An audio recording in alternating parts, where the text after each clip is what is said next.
Hello friends. Today's our topic is NCERT chapter 10 Respiration in Organisms for class 7. What is respiration? All organisms are made up of cells. Cells are the smallest structural and functional units of an organism. Each cell performs certain functions such as nutrition, transport, reproduction and excretion. To perform these functions, the cell needs energy. We require energy even when we are sleeping, eating, or reading. We get this energy from the food we eat. Food has stored energy which is released during respiration. So, respiration involves two steps. First step is breathing. This is the process of intake of oxygen rich air and giving out carbon dioxide rich air. It is also called external respiration. The second step of respiration is cellular respiration. The air we breathe in is transported to the cells through the blood. Oxygen binds to a protein called hemoglobin in the blood and forms oxyhemoglobin and is transported in this form through the blood. In the cells, oxygen helps in the breakdown of food. The process of breakdown of food in the cell with the release of energy is called cellular respiration. As this process takes place within the cells of our body, it is also known as internal respiration. During respiration, the digested food in the form of glucose reacts with oxygen and breaks down into carbon dioxide and water, and energy is given out. I have given you the equation for the reaction. Now, respiration can be of two types: aerobic respiration and anaerobic respiration. When the breakdown of glucose takes place in the presence of oxygen, it is aerobic respiration, and when the breakdown of glucose takes place in the absence of oxygen, it is anaerobic respiration. So the equation is glucose in the presence of oxygen, it breaks down to give carbon dioxide, water, and energy is released. And for anaerobic respiration, the glucose in the absence of oxygen breaks down to give alcohol, carbon dioxide, and energy. In anaerobic respiration, the energy released is much less than in aerobic respiration. Aerobic respiration is carried out by plants, animals, and human beings, while anaerobic respiration is carried out by certain bacteria and yeast. Now you might have a question, does anaerobic respiration occur in human beings? Yes, anaerobic respiration does occur in human beings. The muscle cells of our arms and legs respire anaerobically, but only for a short time when there is deficiency of oxygen. While performing a physical activity like running, cycling, or heavy weightlifting, the body muscles need a lot of energy for which they respire fast, but do not get sufficient oxygen. In such a situation, anaerobic respiration takes place. Here, the partial breakdown of glucose in the absence of oxygen produces lactic acid. The accumulation of lactic acid causes muscle cramps. We get relief from muscle cramps after a hot water bath or a massage because this improves the blood circulation. As a result, the supply of oxygen to the muscle cells increases. The increase in the supply of oxygen results in the complete breakdown of lactic acid into carbon dioxide and water. What is breathing? It is a physical process that involves inhalation and exhalation. The taking in of air rich in oxygen into the body is called inhalation, and the giving out of air rich in carbon dioxide is called exhalation. It is a continuous process which goes on all the time and throughout the life of an organism. The number of times a person breathes in a minute is called the breathing rate. On an average, an adult human being at rest breathes in and out 15 to 18 times in a minute. During heavy exercise, the breathing rate can increase up to 25 times per minute. Do you know why we feel hungry after a physical activity? After a physical activity like running, swimming, or brisk walking, a person needs extra energy, so he or she breathes faster.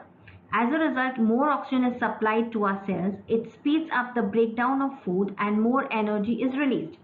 While we exercise, not only do we breathe fast, we also take deep breaths and thus inhale more oxygen. Why do we yawn when we feel sleepy or drowsy? When we feel sleepy or drowsy, our breathing rate slows down, so our cells lack oxygen. The deep breath associated with yawning helps us to draw in more oxygen. As a result, more oxygen is supplied to our cells. It speeds up the breakdown of food and more energy is released. This is also the reason why we have to breathe heavily when we release our breath after holding it for some time. Let us now study the human respiratory system. The different organs of the human respiratory system are as follows. Nostrils. These are the external openings to let the air into the nasal cavity. The hair present in the nostrils trap any dust particles present in the inhaled air. In nostrils, a slimy substance called mucus is present that moistens the air and traps germs. The blood circulating through the nose warms the inhaled air. This clean, moist, warm air then passes through the nasal cavity. Nasal cavity is the cavity into which the air is passed from the nostrils. Pharynx is the region after the nasal cavity which leads into the trachea. Trachea is the windpipe. It is guarded by an opening called glottis, which gets covered by epiglottis when we eat or drink something. The trachea divides into two tubes called bronchi, which later enter into the lungs. Lungs are the main respiratory organs and are located on both sides of the chest cavity. They are protected in the rib cage and are supported by a large flat muscle at the floor of the chest cavity called diaphragm. On entering into the lungs, each bronchus further divides into tiny branches called bronchioles, which terminate into tiny air sacs called alveoli. The walls of the alveoli are very thin and diffusion of gases take place through these walls. Let us now understand the mechanism of breathing. We've already seen that breathing is a physical process that involves inhalation and exhalation. To understand it better, we will perform this activity. We take a wide plastic bottle and remove the bottom. Then we get a Y-shaped glass or plastic tube and fix a deflated balloon on each of its forked end. We make a hole in the lid of the bottle so that the tube may pass through it. Then we introduce the tube into the bottle and cap it. The bottle is sealed to make it airtight. To the open end of the bottle at the bottom, a thin rubber or plastic sheet is tied using a rubber band. When the rubber sheet is pulled down, there is an increase in space in the bottle. This leads to the reduction in the air pressure inside the bottle, and the air from the outside rushes in to fill the balloons, thus inflating the balloons. When the rubber sheet is released, there is decrease in the space inside the bottle. This leads to increase in the air pressure inside the bottle, which pushes the air out of the balloons, thus deflating them. During inhalation, the ribs move up and outwards. The diaphragm moves down. This movement increases the air space in our chest cavity and air rushes into the lungs. The lungs get filled with air. During exhalation, the ribs move down and inwards. The diaphragm moves up to its former position. This reduces the size of the chest cavity and air is pushed out of the lungs. Now, you might have a question whether the composition of inhaled air and the exhaled air is same. We know that air is a mixture of gases like nitrogen, oxygen, carbon dioxide, other gases, water vapor, and dust particles. Exhaled air has more carbon dioxide and less oxygen than inhaled air. This is so because the oxygen inhaled is used up for the oxidation of food, and carbon dioxide produced during cellular respiration is exhaled.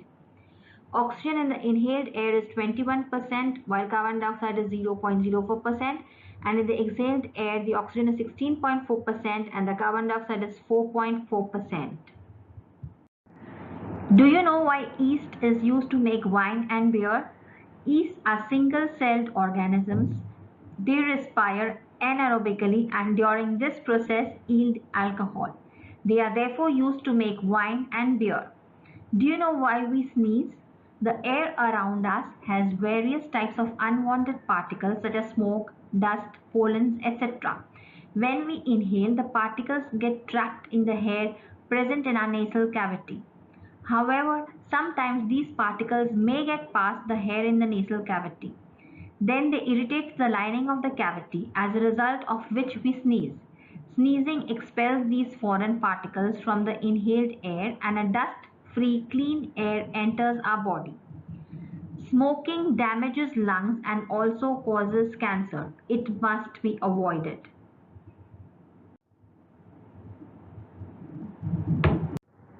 Thank you for watching the video. If it has helped you in any way, please like the video and subscribe to our channel for more such videos. See you soon with the next part of the chapter.